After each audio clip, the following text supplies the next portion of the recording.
Hey guys, welcome back to my channel. आज के आबारो चले एसेছি নতুন এক রেসিপির সাথে।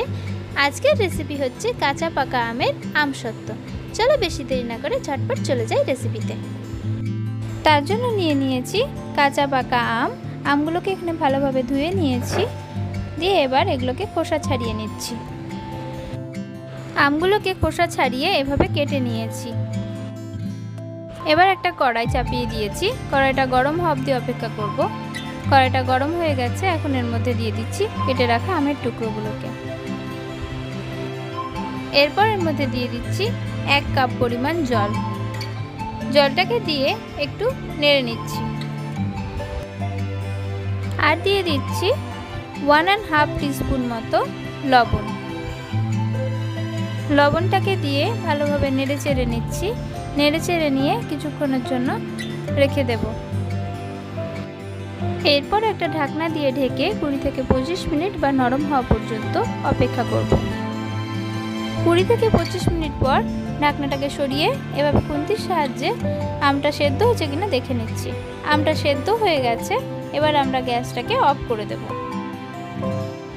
এরপর এই আম সেদ্ধটাকে ছাঁকনিতে এভাবে নিয়ে চামচের সাহায্যে হালকা হালকাভাবে ঘুরিয়ে রসটা বের করে নেব। এইভাবে আমটাকে ছেঁকে নিলে আমের মধ্যে কোনো গোটা আমের দানা বা টুকরো থেকে যাবে না। সমস্ত আমটাকে ছেঁকে নিয়ে অপর দিকে একটা কড়াই চাপিয়ে দিয়েছি। কড়াইটা গরম হয়ে গেছে, এখন এর মধ্যে দিয়ে দিচ্ছি ছেঁকে রাখা সম্পূর্ণ আম সেদ্ধটা। সম্পূর্ণ আম সেদ্ধটাকে কড়াইয়ের মধ্যে এভাবে ঢেলে দিয়ে হালকা হালকা হাতে খুন্তির সাহায্যে নাড়তে থাকবো, নইলে আম সেদ্ধটা কড়াইয়ের মধ্যে লেগে যাবে। দিয়ে দিচ্ছি 200 গ্রাম মতো চিনির পাউডার। এই চিনির পাউডারটা যখন আমি করেছিলাম তখন ওর সাথে 3-4টে মতো এলাচও একসঙ্গে গুঁড়ো করে নিয়েছিলাম। চিনির মধ্যে এলাচের গুঁড়োটা দিলে এর মধ্যে দারুণ একটা ফ্লেভার আসে। তোমরা পছন্দ না করলে এলাচের গুঁড়োটাকে স্কিপ করতে পারো। চিনির পাউডারটাকে আম সেদ্ধর মধ্যে দিয়ে ভালোভাবে হালকা হালকা হাতে খুন্তির সাহায্যে নেড়ে চেড়ে মিশিয়ে নিতে হবে, এর মধ্যে যেন কোনো দানা না থেকে যায়। আর দিয়ে দিচ্ছি 1/2 টিস্পুন মতো জিরের গুঁড়ো, আর দিয়ে দেব 1/3 টিস্পুন লঙ্কার গুঁড়ো। মশলাগুলোকে দিয়ে এভাবে খুন্তির সাহায্যে সব কিছুকে মিশিয়ে নিচ্ছি। মিশিয়ে নেওয়ার পরও খুন্তির সাহায্যে সবসময় নাড়তে থাকবে, নইলে এটা কড়াই লেগে যাওয়ার সম্ভাবনা থাকে। আর দিয়ে দিচ্ছি 2টো তেজপাতা। তেজপাতা দুটোকে দিয়ে ভালোভাবে মিশিয়ে নিচ্ছি। এরপর 15 থেকে 20 মিনিট আমরা এইভাবে খুন্তির সাহায্যে হালকা হালকা হাতে নাড়তে থাকবো, নইলে লেগে যাওয়ার ভয় থাকে। এটা যতক্ষণ পর্যন্ত না গাঢ় একটা চিটচিটে ভাব চলে আসে ততক্ষণ পর্যন্ত আমরা রেখে দেব। 15 থেকে 20 মিনিট পর দেখতেই পাচ্ছি একটা গাঢ় ভাব চলে এসেছে। এখন আমরা গ্যাসের ফ্লেমটাকে অফ করে দেব। এদিকে অপর দিকে একটা আমরা এবার থালা তৈরি করে নেব। এখানে একটা আমি থালা নিয়ে নিয়েছি, থালাটাতে আমি ভালোভাবে সর্ষের তেল মাখিয়ে নিচ্ছি।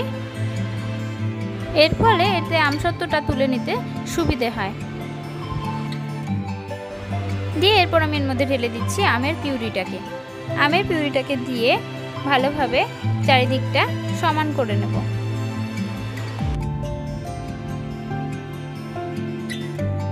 আমি এখানে আমের পিউরিটাকে বেশ মোটা করেই থালে দিয়ে দিয়েছি। তোমরা চাইলে এর থেকে পাতলা করেও দিতে পারো। আমসত্ত্বের থালাটাকে আমি রোদে দিয়ে দিলাম। রোদে দিয়ে খুব ভালোভাবে শুকিয়ে নেব। আমসত্ত্বের থালাটাকে রোদ থেকে তুলে নিয়ে এলাম। কালার দেখে তোমরা বুঝতেই পারছো কত পারফেক্টভাবে রেসিপিটা তৈরি হয়েছে। এবার এগুলোকে আমি একটা বরফির শেপে কেটে নেব। বরফির আকারে আমি প্রতিটা আমসত্ত্বকে কেটে নিয়েছি। তোমরা চাইলে অন্য কোনো আকারেও আমসত্ত্বগুলোকে কেটে নিতে পারো। এই রেসিপিটা অবশ্যই তোমরা বাড়িতে ট্রাই করো, আর ভালো লাগলে অবশ্যই আমার চ্যানেলটাকে লাইক, কমেন্ট, শেয়ার ও সাবস্ক্রাইব করে দিও। Thank you for watching.